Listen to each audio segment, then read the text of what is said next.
మీరు ఒక standard room తీసుకుంటే, ఒక సూట్ రూమ్ తీసుకుంటే మినిమం 300 ఎస్ఎఫ్టీ ఉంటుంది. బట్ ఇక్కడ మనం 500 ఎస్ఎఫ్టీ ఇస్తున్నాం 1 బిహెచ్కే. ఒక లగ్జరీ 2 బెడ్స్ సూట్ రూమ్ తీసుకుంటే అరౌండ్ 500 ఎస్ఎఫ్టీ ఉంటుంది. మనం 800 ఎస్ఎఫ్టీ ఇస్తున్నాం 2 BHK. So with luxury furniture అన్ని ఫెసిలిటీస్తో ఉంటుంది కాబట్టి with all like fridge, AC, TV, geyser, induction stove, sofa set, beds, hall, everything అన్ని ఫుల్లీ లోడెడ్ ఏసీస్తో సహా, గీజర్స్తో సహా మనం ఇస్తున్నాం కాబట్టి it's luxury apartment. Life long royalty income వస్తుంది. ఎంతవరకు ఇన్కమ్ వచ్చే ఛాన్స్ ఉంటుంది అంటే దీని మొత్తం మెయింటెనెన్స్ అంతా ఎవరు మెయింటైన్ చేస్తారు? సో మెయింటెనెన్స్ మొత్తం హోటల్ మనం కానీ లేదా థర్డ్ పార్టీ వారు కానీ మనం మెయింటెనెన్స్కి ఇస్తాము. లైక్ మనం we are approaching so many star hotels అనమాట. సో వాళ్ళకి కానీ లేదా మన అనుభవం ఉన్న వాళ్ళకి మనం మెయింటెనెన్స్కి ఇస్తాము. ప్రాపర్టీ మెయింటైన్ బై హోటల్ మేనేజ్మెంటే. ప్రస్తుతానికైతే మనము ఇప్పుడు ఇమీడియట్గా పర్చేజ్ చేసిన వాళ్ళకి నెలకి 10,000 రూపాయలు 1 బిహెచ్కే, నెలకు 16,000 రూపాయలు 2 బిహెచ్కేకి ఇస్తున్నాము. ఇప్పటి వరకు 2025 జూన్ వరకు మనకి ఇది కంప్లీట్ అవుతుంది. 2027 వరకు ఇదే విధంగా మనం కంటిన్యూ చేస్తాము.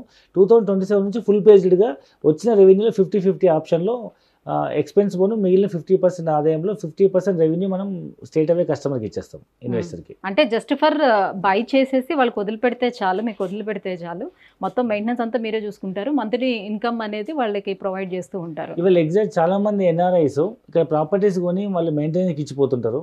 సో వాళ్ళు ఇక్కడ ఉండరు.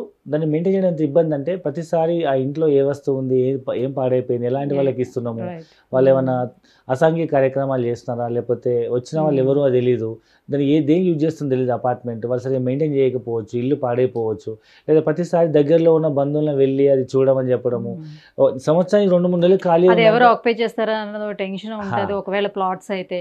సో ఇదంతా లేకుండా ఇలాంటి వాటి మీద పెట్టుకుంటే మంత్లీ ఇన్కమ్ కూడా వస్తుంది. ముఖ్యంగా ఇయర్లీ ఒక 2-3 మంత్స్ ఖాళీ ఉందనుకోండి, ఆ మెయింటెనెన్స్ మొత్తం వెళ్ళిపోతుంది, ఈఎంఐస్ మీద పడతాయి. ఇది అట్లా కాకుండా రెగ్యులర్గా ఇన్కమ్ వస్తుంది.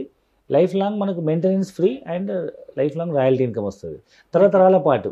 Not only for hour generation, దేవస్థానం ఉన్నంత కాలం భక్తులు వస్తూనే ఉంటారు, అక్కడ రూమ్స్ ఫిల్అప్ అవుతూ ఉంటే దాని మీద వచ్చే ఇన్కమ్ అనేది లైఫ్ లాంగ్ ఉంటుంది. డెఫినెట్గా ఇంకా రాను ఇది కూడా మీరు అన్నట్టుగా స్టార్టింగ్లో అన్నారు కదా ఒక చిన్న తిరుపతి అని. సో ఆ మాదిరిగానే భక్తులు పెరుగుతూ ఉంటారు, అదే క్రౌడ్ కూడా వస్తూ ఉంటుంది కాబట్టి సో చుట్టుపక్కల ఏరియా అంతా కూడా చాలా డిమాండ్ అయిపోతూ ఉంటుంది. ఇప్పుడు ప్రస్తుతానికి ప్రతిరోజు 50,000 నుంచి 60,000 మంది జనాలు అంటే దర్శనం కోసం వస్తాం అనమాట పబ్లిక్.